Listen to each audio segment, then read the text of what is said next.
বাইরে ককটেল বিস্ফোরণের শব্দ শুনতে পাই এবং আমরা শুনি যে এখানে দুটি ককটেল বিস্ফোরণ করা হয়। এই আওয়ামী লীগ দোসরদের বগুড়ায় যে সাপোর্ট দেবে তাদের অস্তিত্ব নষ্ট করে ফেলবো ইনশাআল্লাহ।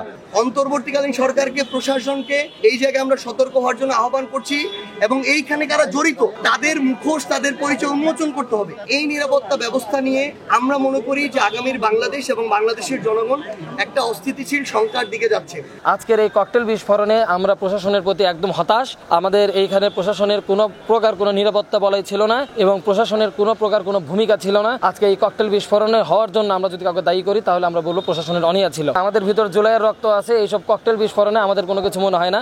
অন্তর্বর্তীকালীন সরকার যেন তার সুশীল চরিত্রটা থেকে বের হয়ে এসে তার ওই বিপ্লবের আকাঙ্ক্ষাটাকে ধারণ করে, না হলে তাদেরকে এভাবেই অনিরাপত্তায় ভুগতে হবে, বাংলাদেশের মানুষ ভুগবে।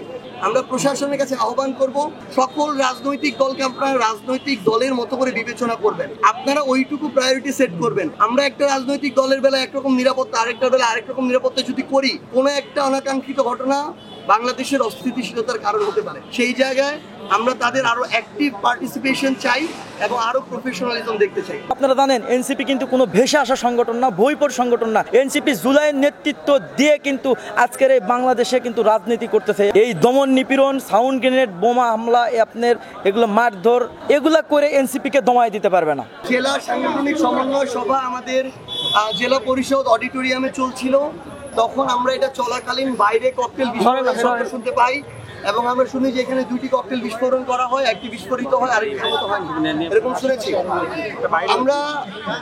আমরা এটা খুবই দুঃখজনক ভাবে বলছি যে অন্তর্বর্তীকালীন সরকার চিটাগংয়ে দেখলাম, ঢাকা এয়ারপোর্টে দেখলাম, বিভিন্ন জায়গায় দেখছি এইরকম গুরুত্বপূর্ণ স্থাপনায় এইভাবে ষড়যন্ত্র এবং চক্রান্তের অংশ হিসেবে এইরকম হামলা করার পরও আজকে তারা আমাদের একটা ইন্টারনাল সাংগঠনিক সভা চলছে, আমাদের যারা সাংগঠনিক কমিটিতে আছে, সেই জায়গায় অডিটোরিয়াম পর্যন্ত এসে যদি ককটেল বিস্ফোরণ করতে পারে, তাহলে এই নিরাপত্তা ব্যবস্থা নিয়ে আমরা মনে করি যে আগামীর বাংলাদেশ এবং বাংলাদেশের জনগণ একটা অস্থিতিশীল সংকট দিকে যাচ্ছে। অন্তর্বর্তীকালীন সরকারকে, প্রশাসনকে এই জায়গায় আমরা সতর্ক হওয়ার জন্য আহ্বান করছি এবং এইখানে যারা জড়িত তাদের মুখোশ, তাদের পরিচয় উন্মোচন করতে হবে, উপযুক্ত বিচারের আওতায় আনতে হবে। এখানে তো অনাকাঙ্ক্ষিতভাবে মানে যেরকম একটা এয়ারপোর্টে যেরকম বিশাল একটা ক্ষয়ক্ষতি হয়েছে, এখানে হয়তো ততটা হয় নাই, কিন্তু যেটা হয়ে গিয়েছে এটা হওয়ার পরেও যদি ব্যবস্থা না নেওয়া হয় তাহলে এটা আরো দিন দিন বাড়বে।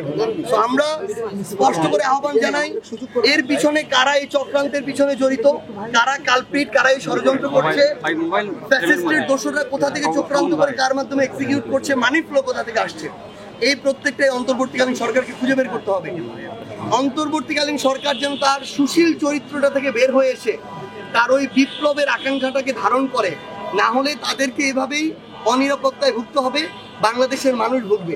আজকে আমাদের পূর্ব ঘোষিত প্রোগ্রাম ছিল এখানকার সমন্বয় সভা। এর আগে ইতিপূর্বে জনাব আমাদের মুখ্য সংগঠক জনাব সার্জিস আলম জয়পুরহাটে তার সফল প্রোগ্রাম শেষ করে এখানে পৌঁছেন। ঠিক 2:30টায় আমরা সংবাদ সম্মেলন শেষ করি। আমরা আমরা 3টায় জেলা পরিষদ মিলনায়তনে আমরা প্রোগ্রাম শুরু করি। প্রোগ্রাম চলাকালীন সময়ে সার্জিস আলম বক্তব্য দেওয়ার প্রাককালে ঠিক সেই সময় 2টা ককটেল বিস্ফোরণ ঘটে এবং পরবর্তীতে আরও একটা ককটেল অবিস্ফোরিত অবস্থায় থেকে যায়। এরপর প্রোগ্রামে চলমান অবস্থায় পুলিশের উপস্থিতিতে আপনারা নিশ্চয় জানেন যে আরও একটা পার্শ্ববর্তী এলাকাতে আরও একটা ককটেল বিস্ফোরণ ঘটে।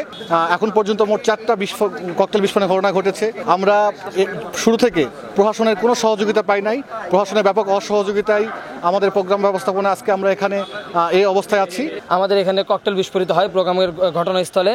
প্রথমে একটি ককটেল মারার পরে সেটি বিস্ফোরিত হয়নি, পরবর্তীতে আমরা যখন আসি তখন আরেকটি ককটেল বিস্ফোরণ হয় এবং তার পরবর্তীতে আমরা এখান থেকে যখন তাদেরকে ধাওয়া করি তখন তারা ওইখান থেকে পালিয়ে যায় এবং আমরা এখানে কেউ অবরুদ্ধ নাই এবং আমাদের প্রোগ্রাম আগে যে গতিতে চলছিল ককটেল বিস্ফোরণের পরও সেই গতিতেই চলছে। এখানে আপাতত কেউ আহত হয় নাই এবং এখানে হতাহতের কোনো ঘটনা ঘটে নাই। তবে আমরা আপনাদের মাধ্যমে জানাতে চাই, আজকের এই ককটেল বিস্ফোরণে আমরা প্রশাসনের প্রতি একদম হতাশ। আমাদের এইখানে প্রশাসনের কোনো প্রকার কোনো নিরাপত্তা বলয় ছিল না এবং প্রশাসনের কোনো প্রকার কোনো ভূমিকা ছিল না। আজকে এই ককটেল বিস্ফোরণে হওয়ার জন্য আমরা যদি কাউকে দায়ী করি তাহলে আমরা বলবো প্রশাসনের অনিয়া ছিল। আর আপনাদের মনে অনেকের মনে প্রশ্ন জাগতে পারে কারা এই ঘটনা ঘটিয়েছে। আসলে নতুন করে বলার কোনো কিছু নেই, আপনারা জানেন আওয়ামী লীগ পালিয়েছে, এই ফ্যাসিস্টগুলো যারা আছে যারা আওয়ামী লীগের দোসর আছে এবং যারা এই দোসরদেরকে পুনর্বাসন করার চেষ্টা করছে, তারা আমাদের এই প্রোগ্রামটি ভণ্ডুল করার জন্য এই ককটেলটি বিস্ফোরণ করেছিল। কিন্তু আমাদের ভিতর জুলাইয়ের রক্ত আছে, এইসব ককটেল বিস্ফোরণে আমাদের কোনো কিছু মনে হয় না। যখন এই ঘটনাটি ঘটে, এটা সার্জিস আলমের ঠিক বক্তৃতার আগ মুহূর্তে ঘটে। এখন পর্যন্ত তাদের আনুষ্ঠানিকভাবে প্রশাসনিক কর্মকর্তাদের সাথে হয়তো ফোনে কথা হচ্ছে। আর আমরা যারা জেলা এনসিপি নেতৃবৃন্দ আছি, আমরা নিচে এসে আমাদের এইখানে additional SP circle SP Mostafa সাহেব এসেছিলেন, তার সাথে আমাদের কথা হয়েছে। ডিবি অফিসার আমাদের রাজু ভাই ছিল, তার সাথে কথা হয়েছে। ওসি তদন্ত মাহবুজ ভাই এবং সদরের ওসি হাসান বশির ভাই তারপরে এসেছে, আমরা তাদের সাথে কথা বলেছি এবং তারাও এখন চেষ্টা করছে বের করার বা তদন্ত চালানোর। কিন্তু আমাদের যে সময় ঘটনা ঘটে সেই সময় এখানে প্রশাসনের কোনো ভূমিকা ছিল না আর কি। ওনারা যেটা বলছে হয়তোবা ওনাদের বর্তমানে তাদের মনোভাব যেটা আর কি, যে আমাদের উপর হয়তো ক্ষুব্ধ হয়ে তারা কথা বলেছে। কিন্তু আপনারা তো আমাদের সাথে আপনারা তো এখানে আছেন, আপনারা দেখতে পাচ্ছেন যে এটা একটা ওয়েল প্রোটেক্টেড এরিয়া। এটার চারপাশে 3 পাশেই বিল্ডিং, চারপাশেই বলা যায় 4 পাশে বিল্ডিং, শুধু গেটটা ফাঁকা। হ্যাঁ, তো এখানে যখন তারা প্রোগ্রাম করেন, আমাদের যেসব পুলিশ সদস্য ছিল, আমরা হলো পোশাকেও আছি, আমাদের পুলিশ সদস্য কিন্তু সিভিলও আছে। তো যারা পোশাকে আছে আমরা কিন্তু গেটে ছিলাম, যে ভিতর থেকে যেন কেউ ভিতরে ঢুকে গেট দিয়ে ভিতরে প্রবেশ করে কোনো প্রকার অরাজকতা সৃষ্টি করতে না পারে।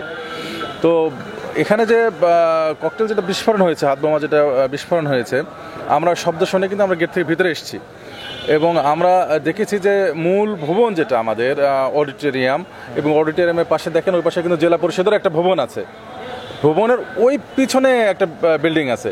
তো এখানকার একজন আমি প্রত্যক্ষদর্শী আমার কাছে বলেছে, সেটা তার ভাষ্য, যে ওই বিল্ডিং থেকে সে থ্রো করেছে।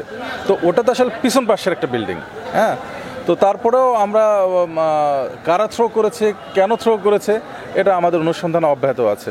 আর এছাড়াও আরেকটি বিষয় হচ্ছে যে তারা থ্রো করেছে একটা ফাঁকা জায়গাতে একটা আতঙ্ক সৃষ্টি করার জন্য। এতে আল্লাহর রহমতে কোনো হতাহতের ঘটনা ঘটে নাই। একটা সিট আমাদের ফাঁকা হয় নাই। আপনাদেরকে কড়াভাবে আমি বলতে চাই, আওয়ামী লীগের দোসরদেরকে কড়াভাবে বলতে চাই, আমাদের যেহেতু আজকে একটা সিট ফাঁকা হয়নি, তার মানে বুঝতে হবে আমাদের সামনে আসে আপনারা যদি গুলি ছোড়েন, আমরা পথে পিছু পাড়ি দেব না, আমরা স্টিল থাকবো, এখানে লড়াই করব। আপনারা আমাদের বাড়িতে ফেলাবেন, রাস্তাঘাটে ফেলাবেন, আমরা কখনো পিছু হব না ইনশাআল্লাহ। আপনারা যে কাজ করতেছেন ইনশাআল্লাহ প্রতিহত করব, একদিন না একদিন করব ইনশাআল্লাহ, আপনারা পার পাবেন না।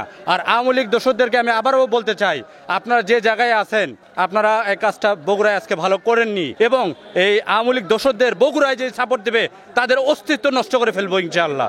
আসলে বিষয় হলো যে আজকে যে অনাকাঙ্ক্ষিত ঘটনাটা ঘটলো, আপনি এই বিষয় নিয়ে এখনো পর্যন্ত আমরা সার্জিস ভাইয়ের কাছে এইরকম ধরেন যে এখনই কোনো সিদ্ধান্ত আমরা পাইনি। তবে আপনারা একটু অপেক্ষা করলে আমাদের সিদ্ধান্তগুলো আসবে, যেহেতু ভিতরে আমাদের সমন্বয় সভা চলতেছে। এই সমন্বয় সভা থেকে আপনারা জানেন যে পুরো বগুড়াতে যেই কয়টা উপজেলা আছে, এই কয়টা উপজেলাতে কিন্তু আজকে দিক নির্দেশনা দেওয়া হচ্ছে, এবং বড় রকমের একটা চমক কিন্তু আমাদের বগুড়া না সারা বাংলাদেশে কিন্তু পাবে। তো শুধু আমাদের বগুড়া না, সারা বাংলাদেশে এরকম সমন্বয় সভা হচ্ছে, এনসিপির সেন্ট্রাল নেতৃবৃন্দ করতেছে আমাদের সংগঠনকে মজবুত করার জন্য।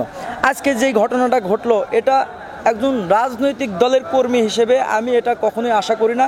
আপনার এই 5 তারিখের গণ অভ্যর্থনের পরবর্তী সময়ে এসে আপনারা জানেন, এগুলো আমরা আওয়ামী লীগের স্বৈরাচার আমলে দেখতাম, এগুলা রাস্তায় মিছিল মিটিং করতে ধরলে সেখানে সাউন্ড গ্রেনেড নিক্ষেপ করতো, বোমা মারতো, মানুষকে দমন নিপীড়ন করতো। ঠিক আজকে গণ অভ্যর্থনের পরে এসে যখন আমরা এরকমটা দেখতেছি, সেখানে আমার রাজনৈতিক দলের কথাটা পরে রেখে আমি ব্যক্তি হিসেবে, আমি একজন মানুষ হিসেবে আমি কখনোই নিরাপদ নয়। আর রাজনৈতিক দলের কথা যদি বলি, আপনারা জানেন এনসিপি কিন্তু কোনো ভেসে আসা সংগঠন না, বইপড় সংগঠন না। এনসিপি জুলাইয়ের নেতৃত্ব দিয়ে কিন্তু আজকের এই বাংলাদেশে কিন্তু রাজনীতি করতেছে, এবং আপনি সেন্ট্রাল নেতৃবৃন্দ থেকে শুরু করে আপনি উপজেলা, ইউনিয়ন, ওয়ার্ড পর্যায়ে পর্যন্ত যে নেতৃবৃন্দগুলো আমাদের কাজ করতেছে, প্রত্যেককেই দেখবেন এই জুলাইয়ে কিন্তু তারা অগ্রগামী ভূমিকা রেখেছিল। তো এই দমন নিপীড়ন, সাউন্ড গ্রেনেড, বোমা হামলা, আপনার এগুলো মারধর, এগুলা করে এনসিপিকে দমায় দিতে পারবে না। ককটেল বিস্ফোরণ একের পর হচ্ছেই, এবং প্রশাসন পুরোপুরি নীরব দেড়ে থেকে ওই জায়গায় প্রশাসন আজকে মনে হয় সিনেমা দেখতেছে।